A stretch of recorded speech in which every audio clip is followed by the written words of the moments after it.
Fala galera, espero que todos estejam bem. No dia de hoje nós daremos continuidade à leitura do Evangelho de Lucas, leremos os capítulos 19, 20 e 21. Também falaremos sobre as principais notícias do dia de hoje, falaremos sobre o fechamento de mercado do dia 25/2. Bom, o capítulo 19 se inicia assim. Jesus entrou em Jericó e estava atravessando a cidade. Morava ali um homem rico chamado Zaqueu, que era chefe dos cobradores de impostos. Ele estava tentando ver quem era Jesus, mas não podia por causa da multidão, pois Zaqueu era muito baixo. Então correu adiante da multidão e subiu numa figueira brava para ver Jesus, que devia passar por ali. Quando Jesus chegou àquele lugar, olhou para cima e disse a Zaqueu: Zaqueu, desça depressa, pois hoje preciso ficar na sua casa. Zaqueu desceu depressa e o recebeu na sua casa com muita alegria. Todos os que viram isso começaram a resmungar.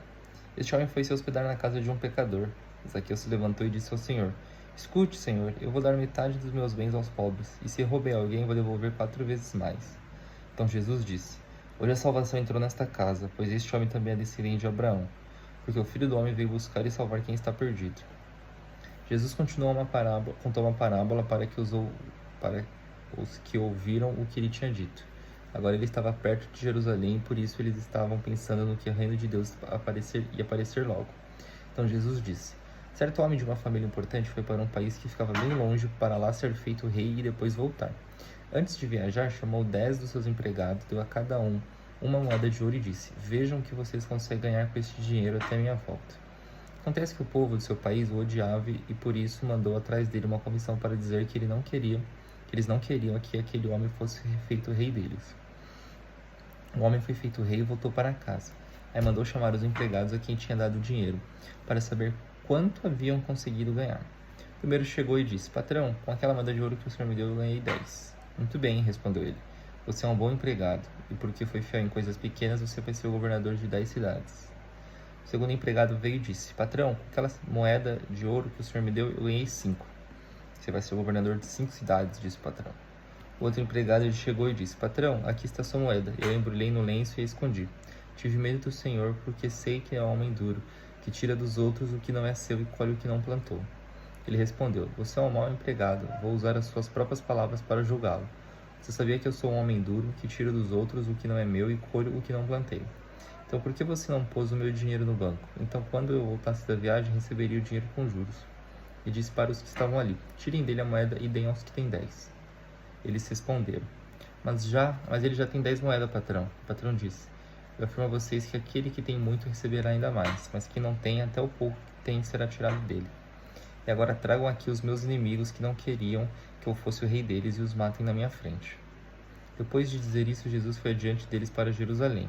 Quando iam chegando aos povoados de Betfage e Betânia, que ficam perto do Monte das Oliveiras, enviou 2 discípulos na frente, com a seguinte ordem: Vão até o povoado ali adiante. Logo que vocês entrarem lá, encontrarão preso um jumentinho que ainda não foi montado. Desamarrem o animal e o tragam aqui. Se alguém perguntar por que vocês estão fazendo isso, digam que o mestre precisa dele. Eles foram e acharam tudo como Jesus tinha dito. Quando estavam desamarrando o jumentinho, os donos perguntaram: Por que é que vocês estão desamarrando o animal? Eles responderam: O mestre precisa dele. Então eles levaram o jumentinho para Jesus, puseram suas capas sobre o animal e ajudaram Jesus a montar. Conforme ele ia passando, o povo estendia suas capas no caminho.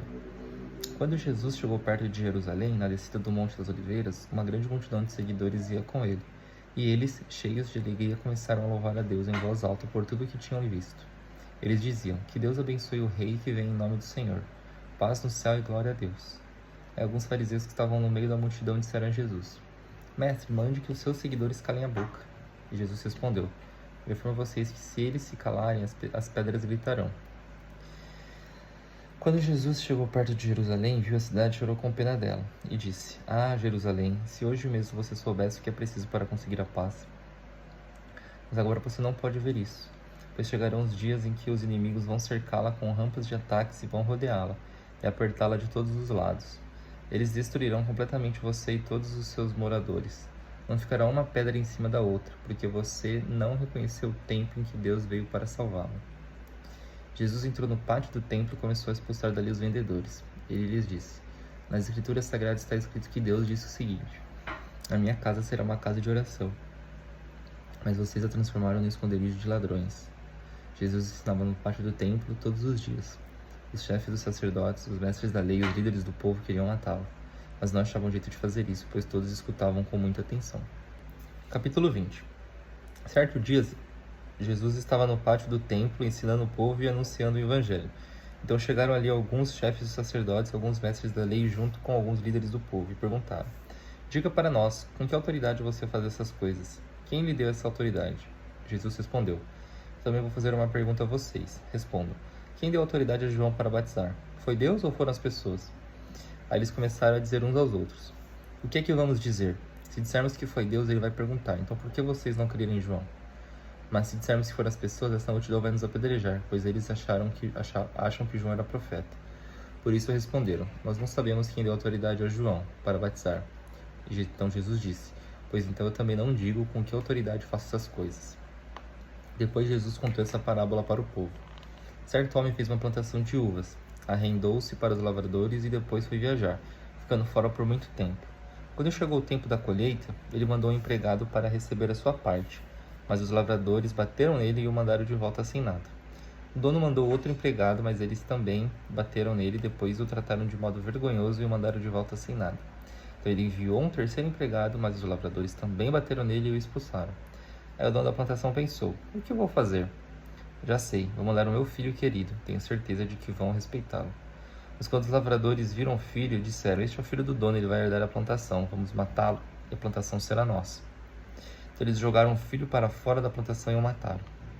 E aí Jesus perguntou: E agora, o que é que o dono da plantação vai fazer? Ele virá, matará aqueles homens e dará a plantação a outros lavradores. Então as pessoas que estavam ouvindo disseram: Que Deus não permita que isso aconteça. Mas Jesus olhou bem para eles e disse: As escrituras sagradas afirmam: A pedra que os construtores rejeitaram veio a ser a mais importante de todas. Quem cair em cima dessa pedra ficará em pedaços, e se a pedra cair sobre alguém, essa pessoa vai virar pó. Os mestres da lei e os chefes dos sacerdotes sabiam que era contra eles que Jesus havia contado essa parábola e queriam prendê-lo ali mesmo, porém tinham medo do povo. Então começaram a fazer perguntas a ele. Eles deveriam fingir que eram sinceros e procurar conseguir alguma prova contra Jesus. Assim, os mestres da lei e os chefes dos sacerdotes teriam uma desculpa para prender e entregar nas mãos do governador romano. Esses homens perguntaram: Mestre, sabemos que aquilo que o Senhor diz e ensina é certo. Sabemos também que o Senhor não julga pela aparência e ensina a verdade sobre a maneira de viver que Deus exige. Diga, é ou não é contra a nossa lei pagar impostos ao imperador romano? Mas Jesus percebeu a má intenção deles e disse: Tragam aqui uma moeda. De quem são o nome e a cara que estão gravadas nela? São do imperador, responderam eles. Então Jesus disse: Deem ao imperador o que é do imperador e deem a Deus o que é de Deus. Eles não puderam conseguir nenhuma prova contra Jesus diante do povo, por isso ficaram calados, admirados com a resposta dele. Alguns saduceus, os quais afirmam que ninguém ressuscita, chegaram perto de Jesus e disseram: Mestre, Moisés escreveu para nós a seguinte lei: se um homem morrer e deixar a esposa sem filhos, o irmão dele deve casar com a viúva para terem filhos que serão considerados filhos do irmão que morreu. Acontece que havia 7 irmãos. O mais velho casou e morreu sem deixar filhos. Então o segundo casou com a viúva, e depois o terceiro. E assim a mesma coisa aconteceu com os 7 irmãos. Isto é, todos morreram sem deixar filhos. Depois a mulher também morreu. Portanto, no dia da ressurreição, de qual dos 7 essa mulher vai ser esposa? Pois todos eles casaram com ela. Então Jesus respondeu: Nesta vida os homens e as mulheres casam, mas as pessoas que merecem alcançar a ressurreição e a vida futura não vão casar lá, pois serão como os anjos e não poderão morrer. Serão filhos de Deus porque ressuscitaram. E Moisés mostra claramente que os mortos serão ressuscitados. Quando fala do espinheiro que estava em fogo, ele escreve que o Senhor é o Deus de Abraão, o Deus de Isaque e o Deus de Jacó. Isto mostra que Deus é Deus dos vivos e não dos mortos, pois para ele todos estão vivos. Aí alguns mestres da lei disseram: Boa resposta, mestre, e não tinham coragem de fazer mais nenhuma pergunta. Em seguida, Jesus perguntou a eles: Como se pode dizer que o Messias é descendente de Davi? Pois o próprio Davi diz assim no livro de Salmos: O Senhor Deus disse ao meu Senhor: Sente-se do meu lado direito, até que eu ponha os seus inimigos como estrada debaixo dos seus pés. Se Davi chama o Messias de Senhor, como é que o Messias pode ser descendente de Davi? O povo estava escutando e Jesus disse aos discípulos: Cuidado com os mestres da lei, que gostam de usar capas compridas e de ser cumprimentados com respeito nas praças. Eles escolhem os lugares de honra nas sinagogas, os melhores lugares nos banquetes. Exploram as viúvas e roubam seus bens, e para disfarçar fazem orações compridas. Portanto, o castigo que eles vão sofrer será ainda pior. Capítulo 21. Jesus estava no pátio do templo olhando o que estava acontecendo e viu os ricos pondo dinheiro na caixa das ofertas. Viu também uma viúva pobre que pôs ali 2 moedinhas de pouco valor. Então ele disse: Eu afirmo a vocês que esta viúva pobre deu mais que todos, porque os outros deram do que estava sobrando, porém ela, que é tão pobre, deu tudo o que tinha para viver. Algumas pessoas estavam falando de como o templo era enfeitado com bonitas pedras e com as coisas que tinham sido dadas como ofertas. Então Jesus disse: Chegará um dia em que tudo isso que vocês estarão vendo será destruído, e não ficará uma pedra em cima da outra. Aí eles perguntaram: Mestre, quando será isso? Que sinal haverá para mostrar quando é que isso vai acontecer? E Jesus respondeu: Tomem cuidado para que ninguém engane vocês, porque muitos vão parecer fingindo ser eu, dizendo: Eu sou o Messias, ou já chegou o tempo. Porém não sigam esta gente. Não tenham medo quando ouvirem falar de guerras e de revoluções, pois é preciso que essas coisas aconteçam primeiro. Mas isso não quer dizer que o fim esteja perto. E continuou: Uma nação vai guerrear contra a outra e um país atacará outro. Em vários lugares haverá grandes tremores de terra, falta de alimentos e epidemias. Acontecerão coisas terríveis e grandes sinais serão vistos no céu. Mas antes de acontecer tudo isso, vocês serão presos e perseguidos. Vocês serão entregues para serem julgados nas sinagogas e depois serão jogados na cadeia. E por serem meus seguidores, vocês serão levados aos reis e aos governadores para serem julgados. E isso dará oportunidade a vocês para anunciarem o Evangelho. Resolvam desde já para que não vão ficar preocupados antes da hora com o que dirão para se defender. Porque eu lhes darei palavras de sabedoria para que os seus inimigos não poderão resistir nem negar. Vocês serão entregues às autoridades pelos seus próprios pais, irmãos, parentes e amigos, e alguns de vocês serão mortos. Todos odiarão vocês por serem meus seguidores, mas nenhum fio de cabelo de vocês será perdido. Fiquem firmes, pois assim vocês serão salvos. Jesus disse ainda: Quando vocês virem a cidade de Jerusalém cercada por exércitos, fiquem sabendo que logo ela será destruída. Então os que estiverem na região da Judéia, que fujam para os montes, e quem estiver na cidade, que saia logo. E quem estiver no campo, que não entre na cidade, porque aqueles dias serão os dias de castigo, e nele acontecerá tudo o que as Escrituras Sagradas dizem. Ai das mulheres grávidas e das mães que ainda estiverem amamentando naqueles dias, porque virá sobre a terra uma grande aflição e cairá sobre esta gente um terrível castigo de Deus. Muitos serão mortos à espada e outros serão levados como prisioneiros para todos os países do mundo. E os não-judeus conquistarão Jerusalém até que termine o tempo de que eles fazerem isso. E Jesus continuou: Haverá sinais no sol, na lua e nas estrelas. E na terra, todas as nações ficarão desesperadas com medo do terrível barulho do mar e das ondas. Em todo o mundo, muitas pessoas desmaiarão de terror ao pensarem no que vai acontecer, pois os poderes do espaço serão abalados. Então o Filho do Homem aparecerá descendo numa nuvem com poder e grande glória. Quando essas coisas começarem a acontecer, fiquem firmes e de cabeça erguida, pois logo vocês serão salvos. Em seguida, Jesus fez esta comparação: Vejam o exemplo da figueira ou de qualquer outra árvore. Quando vocês veem as suas folhas começam a brotar, vocês já sabem que está chegando o verão. Assim também, quando virem acontecer aquelas coisas, fiquem sabendo que o reino de Deus está para chegar. Eu afirmo a vocês que isto é verdade. Essas coisas vão acontecer antes de morrerem todos os que agora estão vivos. O céu e a terra desaparecerão, mas as minhas palavras ficarão para sempre. E Jesus terminou dizendo: Fiquem alertas, não deixem que as festas ou as bebedeiras ou os problemas dessa vida façam vocês ficarem tão ocupados que aquele dia pegue vocês de surpresa, como se fosse uma armadilha, pois ele cairá sobre todos no mundo inteiro. Portanto, fiquem vigiando e orem sempre, a fim de poderem escapar de tudo que vai acontecer e poderem estar de pé na presença do Filho do Homem quando ele vier. Jesus ensinava no pátio do templo todos os dias, mas à meia-noite ia para o Monte das Oliveiras e ficava ali até de manhã. E todo o povo ia de madrugada para o templo a fim de ouvi-lo. Bom, galera, sobre as principais notícias do dia de hoje, a gente teve o Ibovespa tendo uma leve alta de 0,46, fechando a 125.980.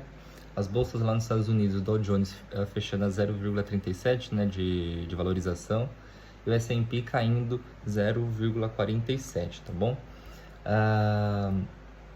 A gente, começando por lá fora, né, nos Estados Unidos, basicamente o que prevaleceu no índice S&P, né, que teve ali uma questão mais negativa, né, uma desvalorização no dia de hoje, foi justamente uma leitura menor referente ao índice de confiança do consumidor, né, muito em conta daquilo que foi dado, foi levado em consideração os dados da semana passada. Então, isso fez com que os ativos mais seguros, mais conservadores fossem buscados de forma um pouco mais acentuadas, fazendo com que as ações elas tivessem uma leve queda no dia de hoje. O dólar fechou estável em 5,75, né, como no dia de ontem. E o que prevaleceu aqui no Brasil basicamente foi a divulgação do IPCA 15, né, que é uma prévia do IPCA, que é o índice de inflação mensurado aqui no Brasil, onde o mesmo acelerou 0,11, né, totalizando aí 1,23 em fevereiro, no total, tá, consolidado. Esse resultado ficou abaixo das estimativas que os especialistas acreditavam que ia ser. As expectativas eram uma inflação um pouco mais elevada de 1,37, então veio bem abaixo. No ano, o indicador acumula alta de 1,34 e nos últimos 12 meses o indicador também acelerou de 4,5 para 4,96. Tá bom? Então acredito eu que essas notícias foram as mais relevantes no dia de hoje. Se Deus assim permitir, amanhã continuaremos a leitura do Evangelho de Lucas, capítulos 22, 23 e 24. E também nós leremos sobre as principais notícias do dia de amanhã, dia 26/2. Tá bom? Um abraço para todos vocês que acompanham até aqui. Fiquem com Deus. Um abraço.